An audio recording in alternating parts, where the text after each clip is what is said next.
Saludo cordial y afectuoso a los televidentes de Televicentro, Noticiero El Comercio TV y a los oyentes de Platinum FM y Radio Quito, La Voz de la Capital, Noticiero Líder en la Radio. Este jueves queremos dar la cordial bienvenida a la presidenta de la Comisión de Justicia de la Asamblea Nacional, la asambleísta Jimena Peña. Le hemos invitado por algo que ha constituido una expectativa en el país, en el ámbito político electoral, las tan necesarias reformas electorales para que pueda entrar en vigencia en el proceso electoral del 2021. La Constitución y la ley establece que un año antes no se puede hacer reformas y esto se cumpliría en febrero. Por tanto, hay que correr el calendario regresivo y establecer que debe la Asamblea aprobar para que entre en plena vigencia. Ha habido 4 jornadas entre la semana anterior y esta, en donde ha concluido el debate en segunda instancia. Ahora queda, dentro de la ley orgánica de la función legislativa, la votación.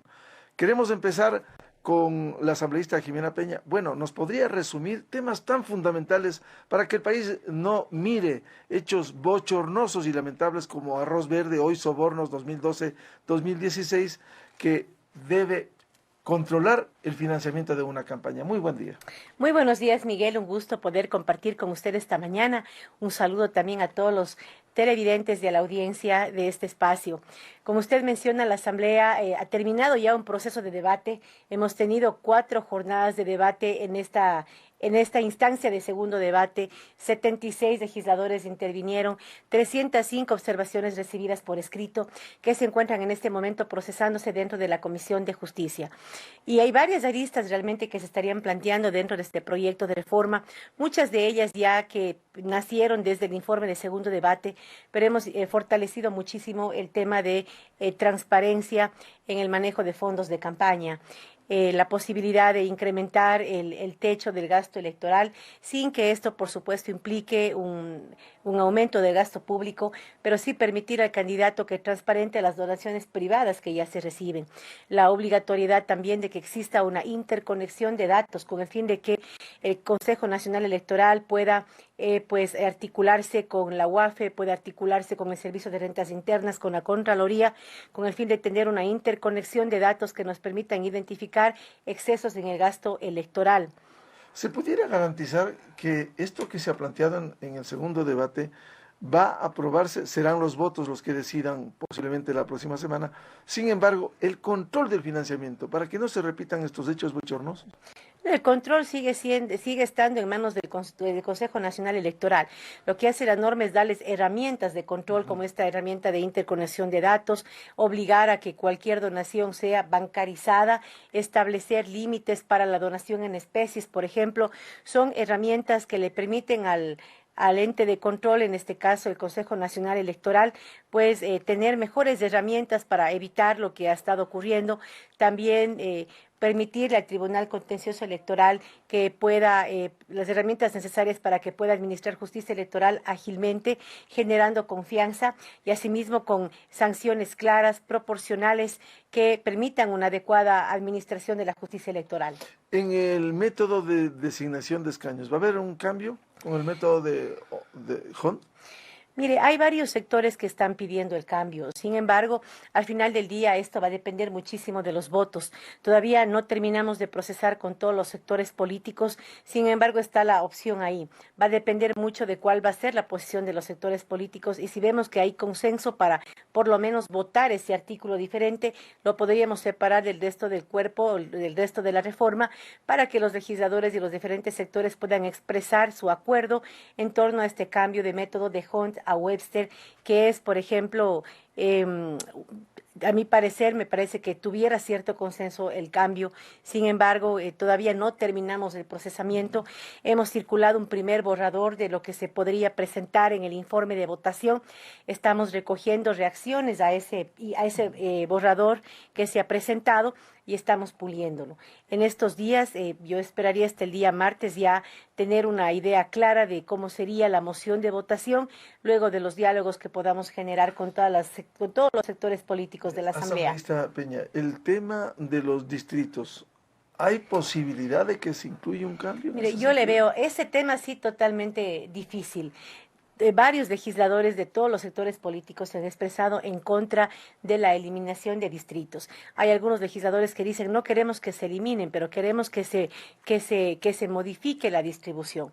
Ese es un tema mucho más complejo que a mi criterio amerita mayor tiempo de debate, mayor procesamiento y me parece que deberá ser objeto de una siguiente reforma porque en la actualidad yo no veo que existan condiciones para este cambio. Estando totalmente de acuerdo a favor del tema, de que se puedan revisar los distritos. Yo veo que no hay las condiciones políticas y más bien creo que lo más oportuno para no polemizar este proceso es precisamente dejar aislado esta propuesta de reforma. ¿Cómo mejorar en el Código de la Democracia los controles a fin de que quienes están en funciones públicas no puedan hacer uso de los recursos públicos en una campaña electoral? Mire, hay algunas propuestas interesantes. El hecho, por ejemplo, de que se prohíba en inauguraciones de obras que se den dentro de campañas, se prohíba la presencia del candidato, sea esté corriendo la reelección o no. ¿Qué es lo que pasa? Coincidencialmente, durante la época de campaña, los funcionarios que están optando por una reelección inauguran obras y, pues, claro, financian eventos, mitines con gastos, con recursos públicos. Por ejemplo, de darse esos eventos está prohibido la presencia de los candidatos. Asimismo, se establece que el gasto de publicidad de una autoridad o de un gobierno local no puede exceder al promedio del gasto en publicidad previo al año preelectoral. ¿Qué es lo que ha pasado? En el año preelectoral, vamos a decir, las elecciones son digamos, un año antes, comienzan a extender muchísimo su gasto de publicidad.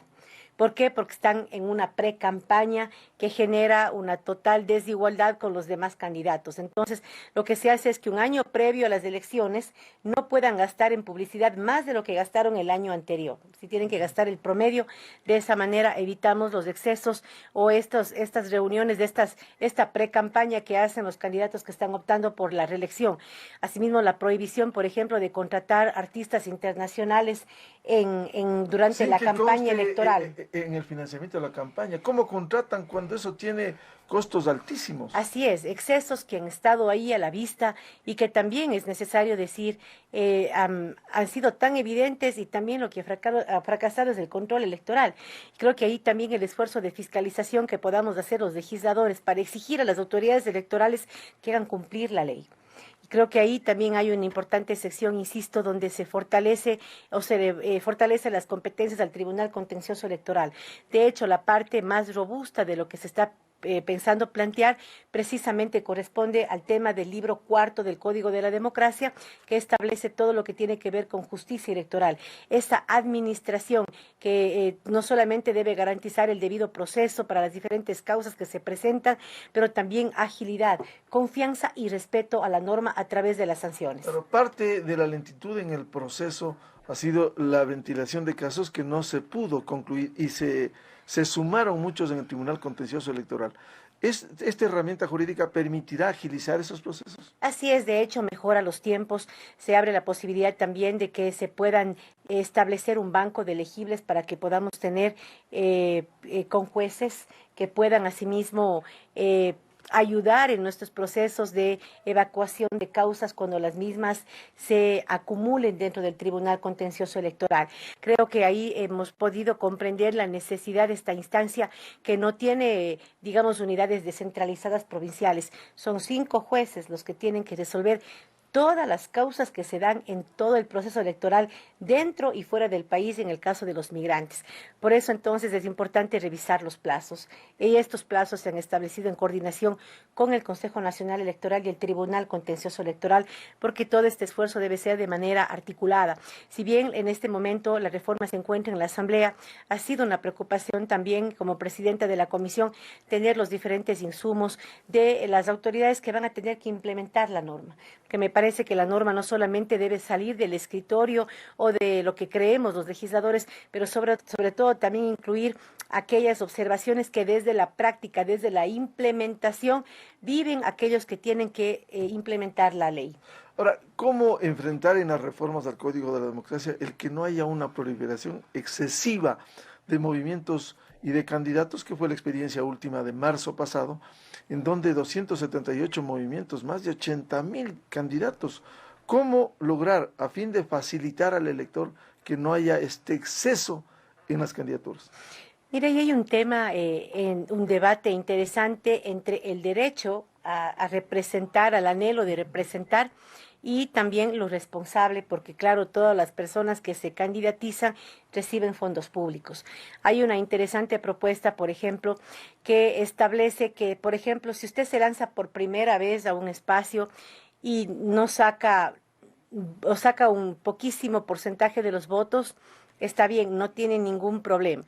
Pero si es que por segunda vez usted vuelve a ser candidato y no saca un mínimo del 4% de los votos, usted tendrá que reembolsarle al Estado un 50% del gasto Eso se va a recibido aprobar. en publicidad. Se está planteando. ¿Ya? Está dentro de lo que le hemos presentado a los legisladores para que presenten observaciones y consideren. Precisamente como un desincentivo para que haya un excesivo número de candidatos y más bien fortalecer el apoyo a X candidato en vez de que hayan 30, 20 candidatos para una alcaldía. Entonces, insisto, es un debate entre el derecho a la participación que estaría garantizado en el momento que la persona se lanza por primera vez, pero ya para una segunda candidatura, la persona que quiera ser candidato por lo menos tendrá que considerar que tiene que tener un mínimo de 4% del electorado, caso contrario tendrá que reembolsar el 50% de lo que el Estado invirtió en su campaña. Ahora, más allá de los contenidos de las propuestas recogidas para la Comisión de Justicia de las reformas al Código de la Democracia, ¿habrá los votos para viabilizar esto? Porque ahí quedan desde la ciudadanía muchas dudas. Mire, ese es lo que estamos realizando. Esto se ha manejado con muchísima transparencia, cuidando la legitimidad. Las propuestas que se han presentado ya dentro de este primer borrador y que ya ha sido socializado a los legisladores, es importante destacar eso. Por primera vez los legisladores tenemos un documento de un borrador de informe con tantos días de anticipación para que puedan aportar de tal manera que podamos hacer los correctivos a las alertas que se generen y presentar un documento que tenga mayor consenso y que promueva el voto del legislador. Yo realmente he hecho un llamado a aportar, he estado llamando a diferentes grupos políticos que vengan, que nos hagan llegar sus insumos. Creo que se ha hecho todo lo posible.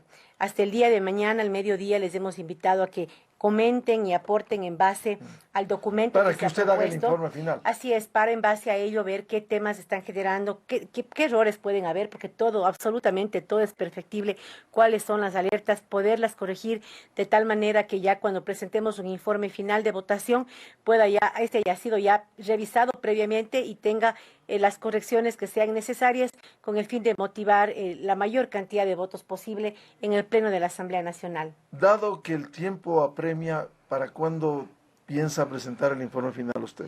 Mire, yo esperaría al más tardar el fin de semana que pueda ser circulado de manera formal hasta el día domingo, de tal manera que los legisladores puedan revisar el informe final y un día antes de la votación acordar con los sectores políticos el mecanismo de votación, la forma de votación que también va a ser importante en este proceso y pues esperaríamos votar jueves o miércoles o jueves a más De la próxima tardar. semana. Así es. Una alternativa sería artículo por artículo o capítulo por capítulo. Mire, realmente yo quisiera votar solamente artículos problemáticos aparte. Es decir, mi ideal sería que no vaya más allá de 3 temas que se voten aparte y que todo lo demás se vote en un solo cuerpo. ¿Cuántos artículos se estructuraría esta reforma electoral? Mire, el informe original, el informe de la comisión tenía alrededor de 76 artículos. En este momento el proyecto que se ha circulado, el informe, el borrador de informe, tiene 170 artículos, es decir, serían 100 artículos más, de los cuales 52 artículos se corresponden al libro cuarto de Justicia Electoral. 52 artículos. 10 artículos lo que hacen es, digamos, si se cambia en un artículo el tema de justicia electoral, como hay relación con todo el código, se modifica, por ejemplo, un término para que haya concordancia y haya uniformidad en la norma. Ahí nomás hablamos 10 artículos. Es decir, que entre esos 10 artículos que lo que hacen es armonizar los textos más los 52 de justicia electoral, estamos hablando que el 66% de la reforma está entre temas de forma y tema de justicia electoral. Y lo otro, si en efecto hay temas de transparencia en el gasto electoral, temas de campaña, que también son importantes. Hay temas de paridad también. La reforma está procurando una mayor inclusión de mujeres dentro de los procesos electorales, de jóvenes también. Ahí también hay un importante número de artículos, me parece que son como 17 adicionales a lo que se había presentado en el informe de segundo debate, y también hay algunos artículos que tienden a facilitar los procesos electorales en el exterior. Como migrante era imposible no acoger las observaciones de otros legisladores migrantes también que han hecho sus observaciones en torno a los procesos electorales en el exterior, y creo que hemos hecho un buen trabajo también precisamente garantizando que los procesos electorales permitan una mayor participación de nuestros migrantes. Bueno, el país estará a la expectativa la próxima semana, la previsión de la votación en segundo y definitivo debate de la reforma político-electoral, reforma al Código de la Democracia. A la presidenta de la Comisión de Justicia de la Asamblea Nacional, asambleísta Jimena Peña, muchas gracias por estar en el noticiero El Comercio TV a través de Televicentro. Un feliz jueves en las radios Platinum FM y Radio Quito. Continuamos este diálogo. Permiso y muy buen jueves.